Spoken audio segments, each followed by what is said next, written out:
ആനപ്പുഴ ശ്രീ കുരുമ്പ സനാതന ധർമ്മസേവാ കേന്ദ്രം വിദ്യാർത്ഥികൾക്കായി ഏകദിന ശില്പശാലയും കുടുംബയോഗവും നടത്തി. കക്കമാടൻതുരുത്ത് ശ്രീനാരായണ മാനവ സേവാ സംഘം പരിസരത്ത് നടന്ന പരിപാടി മാതാജി ദേവി സംഗമേശാനന്ദ സരസ്വതി ഉദ്ഘാടനം ചെയ്തു.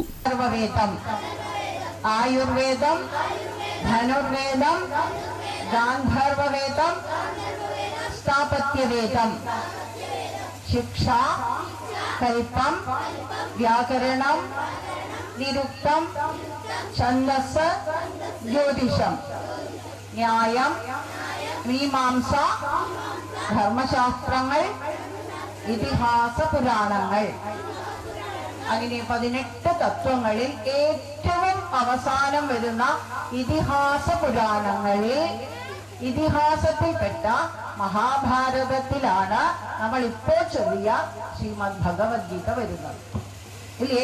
അപ്പൊ ഇനി മുകളിലേക്ക് 17 കാര്യങ്ങളെ പഠിച്ച് നമുക്ക് പോകേണ്ടതുണ്ട്. ഏറ്റവും ലാസ്റ്റ് പടിയിലാണ് നമ്മൾ നിൽക്കുന്നത്.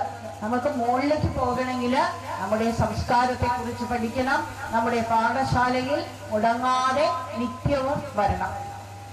മഹാഭാരതം എന്ന ഇതിഹാസത്തിൽ യുദ്ധത്തിന്റെ സമയത്താണ് ഭഗവത്ഗീത ഉപദേശിച്ചത്. അത് നിങ്ങൾക്കറിയോ? ആരാണ് ഉപദേശിച്ചത്? ഉറക്കെ പറയൂ. കൃഷ്ണൻ. ആർക്കാണ് ഉപദേശിച്ചത്? എപ്പോഴാണ് ഉപദേശിച്ചത്? ഡോക്ടർ എ രാധാകൃഷ്ണൻ മുഖ്യപ്രഭാഷണം നടത്തി. ഉദ്ഘാടന ചടങ്ങിൽ ശ്രീദേവി മുകേഷ് അധ്യക്ഷത വഹിച്ചു. ഭംഗിയായി ചൊല്ലി. അതോടൊപ്പം തന്നെ അവർ ഇപ്പോൾ മാതാജിയുടെ മുന്നിലും അതുപോലെ അവർ ഭജൻസും ചൊല്ലിക്കൊണ്ടിരിക്കുന്നു. ഇതിലുള്ള ഏറെ അഭിമാനം ടീച്ചർക്കും ഇതിന്റെ മാതാപിതാക്കൾക്കും ഇതിന്റെ സംഘാടകർക്കുമാണ്. തുടർന്ന് നടന്ന ശില്പശാലയ്ക്ക് അനിത ടീച്ചർ നേതൃത്വം നൽകി.